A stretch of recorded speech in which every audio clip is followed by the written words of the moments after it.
Thank you. Muchas gracias. Buenas noches. I hope you have a wonderful dinner. Welcome back to the second part of our program of the Inter-American Dialogue Leadership for America's Awards Gala.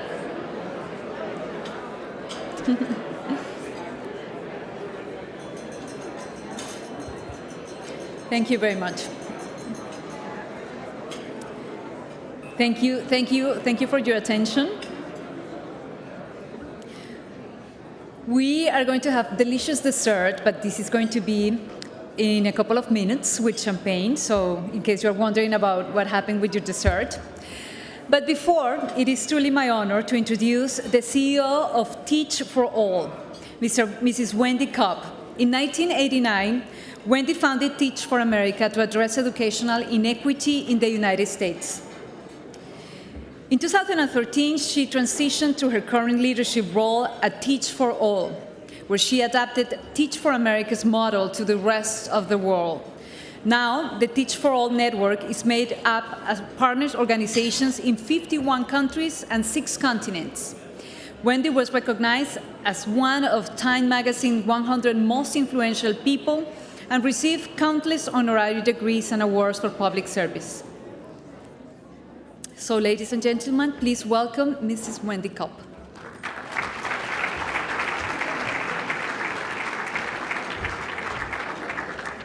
Good evening. I am so honored to be presenting this award to Alejandro Ramírez. There really could not be a more fitting honoree.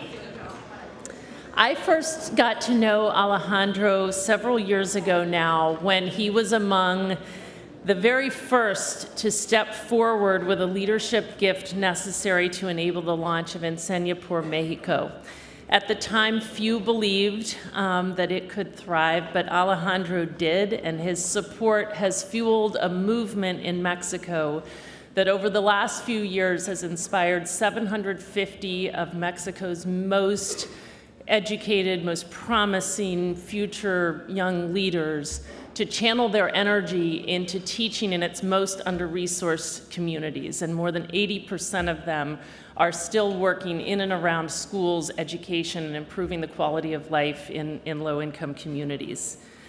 Alejandro is deeply passionate about the priority that must be placed on education. This inspires him, on top of all of his work leading Cinépolis, to serve as the president of the board of Mexicanos Primero, which is, and I was just sharing with him, I travel the world telling everyone that they need a Mexicanos Primero. I really have yet to find an organization that does as much powerful, effective work in advocating for the policy changes necessary to ensure educational excellence and equity as this organization in Mexico. Truly, we need one in every country. And finally, he has led such important work through the Cinépolis Foundation, which works across health and education and enabling kind of youth activism. The foundation has returned sight to 50,000 people. Each year, they provide 500,000 of the most vulnerable citizens of Mexico with the experience of cinema. And importantly, they use their theaters to affect positive social change through campaigns such as anti-bullying campaigns, addiction prevention, environmental preservation, and through conscience in film festivals that build awareness and action towards the global sustainable development goals. As I said, there is no more deserving recipient. Alejandro is someone who acts on his social conscience, leveraging Cinépolis's incredible assets for social good and contributing so generously his own time and personal resources towards the change in education that he believes is crucial for Mexico's future. So please acknowledge this year's recipient of the Leadership for the Americas Award for Civic Engagement, Alejandro Ramírez.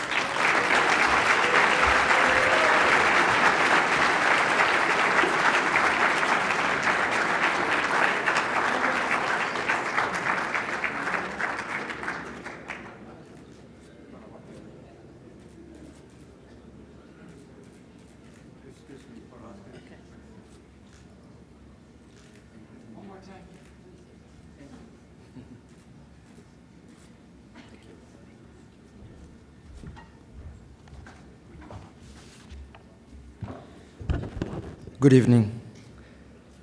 I want to begin by expressing my sincerest gratitude to Michael Shifter, President of the Inter-American Dialogue, to Laura Chinchilla and Michael Shannon, co-chairs of the organization, to Wendy Kopp for her very generous introduction and for everything that she does to improve education around the world, and to everybody who is part of the Inter-American Dialogue's Board of Directors for selecting me as the recipient of the Distinguished Leadership for the Americas Award for Civic Engagement.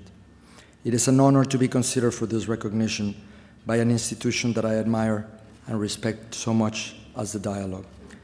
I also want to congratulate the two other honorees tonight, the National Federation of Coffee Growers of Colombia and Cirque du Soleil and its director, Daniel Lamar. I would also want to acknowledge all the people that are part of the Cinépolis family all over the world. In particular, I'd like to thank the Cinépolis Board of Directors, many of whom are here today, for their trust and support, and my parents, Enrique and Rosalia, for their example and guidance, and for being an inspiration throughout my life. The Leadership for the Americas Award has a core mission of advancing democratic governance, social equity, and prosperity in our hemisphere, objectives that we proudly share at the Cinépolis Foundation and Mexicanos Primero.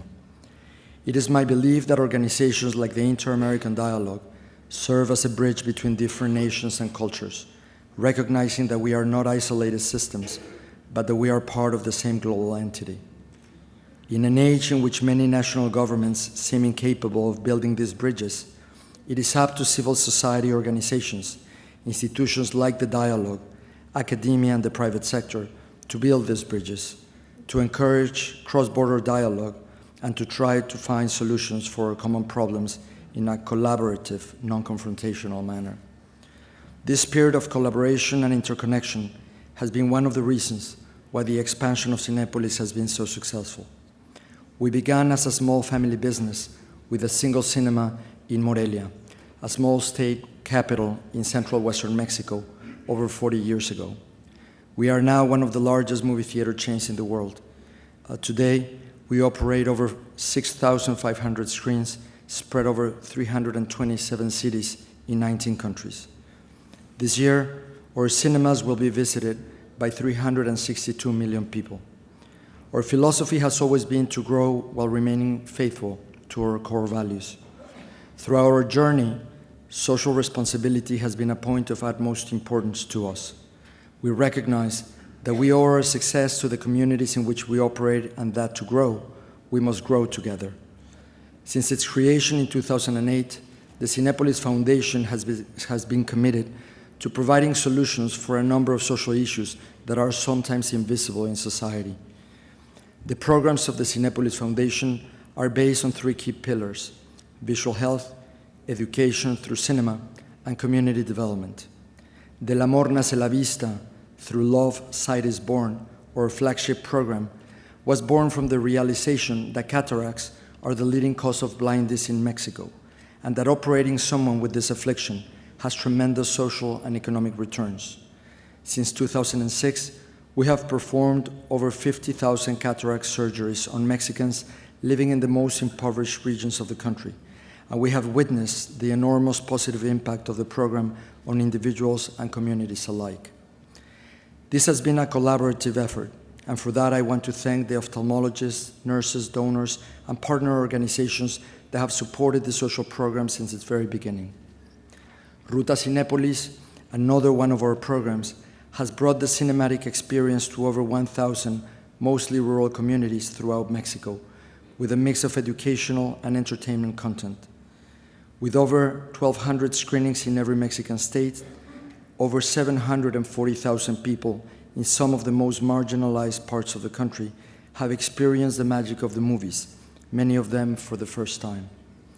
We believe that in times in which our societies are being pulled apart, cinema has a unique power to bring us together and make us feel connected with each other. Films offer an opportunity to celebrate diversity, providing us with a way to see other people's perspectives on the world. At its finest, cinema can be an agent of change for the better, for a fairer and more inclusive society. And as we know well, nothing contributes more to a more equitable society than education. With this aspiration in mind, we founded Mexicanos Primero in 2007 as a citizen-led initiative focused on making sure that every child's right to education is exerted. We believe that if we want to help future generations be better, it is imperative for us to start by giving education the priority it deserves. Mexico faces many difficult challenges, our educational system being one of them. It needs to be updated and improved to make sure that children are equipped to face the demands of the 21st century. In fact, many of Mexico's most pressing challenges have their root cause on the poor quality of our educational system. The fight for a better future in any country begins in the classroom. Mexicanos Primero has been working for the past 12 years to advance systemic change and to dismantle the structural barriers that exist to reform Mexico's educational system. We made significant progress in many areas. For example, 6 years ago, with a big push from civil society, we succeeded in introducing accountability and meritocratic criteria to the teaching profession, as well as compulsory teacher evaluation and training. Unfortunately, just a few weeks ago, a new legislation was passed by the Mexican Congress that eliminates teacher evaluation with accountability and that grants automatic tenured teaching positions to graduates of the colleges controlled by the teachers' union. These are unfortunate developments that will no doubt have an impact on the quality of teaching, which plenty of evidence shows is the most important determinant on students' learning outcomes.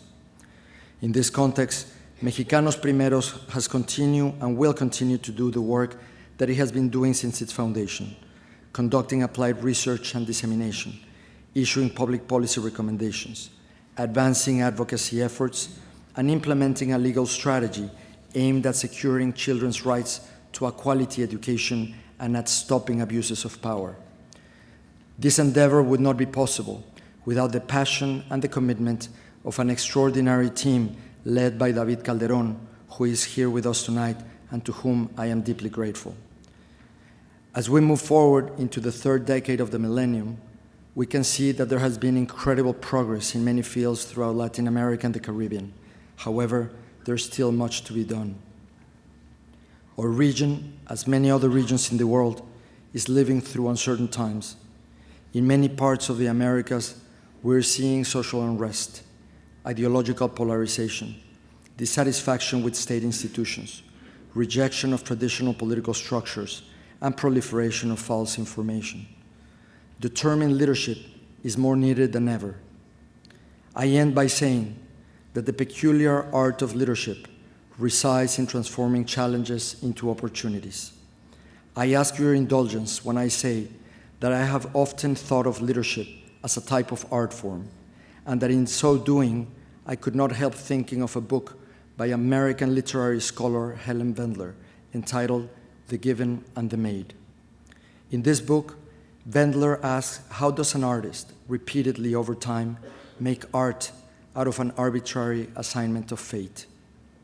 Life, Wendler says, hands every artist certain unavoidable givens, things he or she must confront in their work if they are to be honest and responsible and brave. And the measure of the poet's greatness is how he or she transforms these things into art.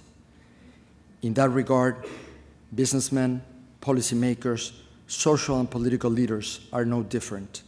We too must face up to challenges not of our own creating, but that are nevertheless unavoidable. We are handed unequal social arrangements, growing social aspirations, unmet expectations, rising nationalist and isolationist tendencies, overabundance of misleading information, social and political polarization, and all manner of circumstances that are well beyond our control. How imaginatively we face these issues and what we make of them is the ultimate test of our leadership, the ultimate test of the peculiar art that we have chosen to practice.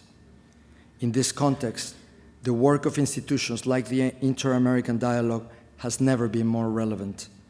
To foster democratic governance, prosperity, and social equity throughout the hemisphere has always been important, but perhaps never as much as today.